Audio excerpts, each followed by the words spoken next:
The four of us are going to see Drake tonight. Yeah. Right. So when I went to bed at 8 last night, right? When I went to bed at 8 last night, I was like, Drake's not even on yet. And I kept thinking about today's show, how whenever I'm at the Drake show tonight, I'm going to be like, normally I'd be sleeping right now. Yeah. Yep. Right? So I said to my son, Dutch, I go, no matter what happens, I don't care what time it is, I want you to continue to send me pictures and videos from the Drake show. So I woke up this morning, and I got a whole bunch of pictures and videos from him. It looks like he didn't get home till 1 a.m. Yikes. Oh, my 1 goodness. Did you find out what time Drake went on? I think he went on at 9:30 or something like that. Okay, well, that's earlier than what people were expecting. And I'm hoping he got home at 1 o'clock because what he did was my wife didn't want him to drive there. So he Ubered there. And I have to believe getting an Uber after the show. Oh, yeah. It's got to be a Nightmare. Yeah. Yeah, right. But you see, he came out with Devin Booker. Yeah, I saw that. It was pretty cool. And I guess Drake on stage last night said something about if he ever moves, he wants to end his career and live in Arizona. Mm-hmm. I saw that too. Cool. He said it was like one of his favorite places. Yeah. That's well, I wonder if he says that in every city he's right. in. Vegas. I just want to end up maybe not Detroit. I have enough money to have a house in every city I'm in anyway. That's true. He can end up everywhere. Well, here's the trick. I think if you're going to be out late, this is what I do. I set my alarm clock for the morning before I leave, and then I just don't look at the clock, so I don't know how much sleep I'm not getting. Okay. So it might be, it's a hard trick to avoid all clocks when it's that late. But that way you don't know how, and you just wake up, and that's part of the trick too, isn't it? That you feel like you got a good night's sleep, that you do have a good night's sleep. Mentally, yeah, that's what works, I guess. Kyle, what happened to you at the post office yesterday? Oh, my gosh. What were you doing? So my stepdad passed away. Now it's about 5 weeks ago, but we're still kind of dealing with all of the fallout, I guess, the paperwork that it is, I guess, when somebody dies. This is all new to me.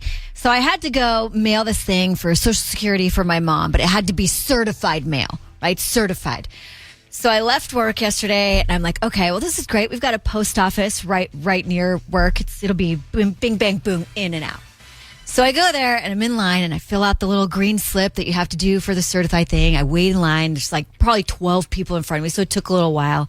I get up to the front, and I tell the guy I just need to do the certified. He starts stamping things and filling something out, and he rings me up, and I look at my purse, and I don't have my wallet.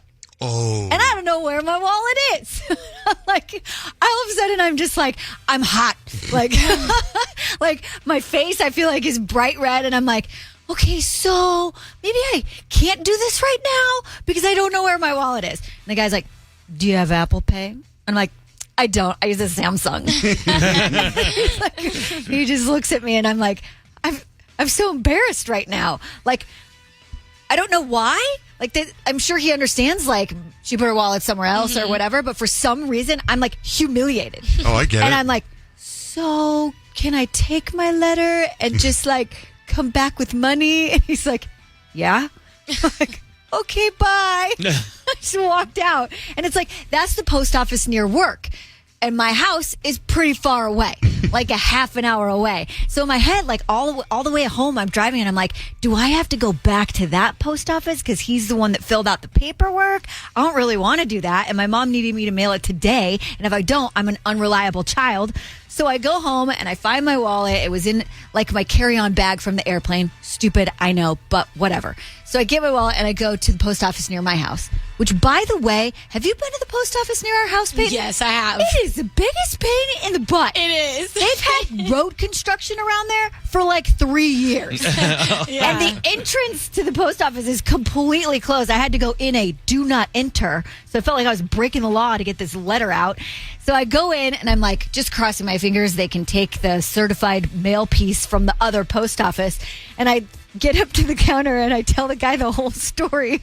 And he's like, yeah, you can mail it here. Didn't need to hear any of that. It's just like embarrassed all around. Anyway, my wallet was in my purse because I was on the airplane. Did I tell you about my flight? I was in Denver, and it turned out someone was pooping in the plane. It took too long. And the other guy's just like, oh, stamp. He's like, listen, next. we got a line behind you. Wazowski. So, got it done. You are a responsible child. Thank you.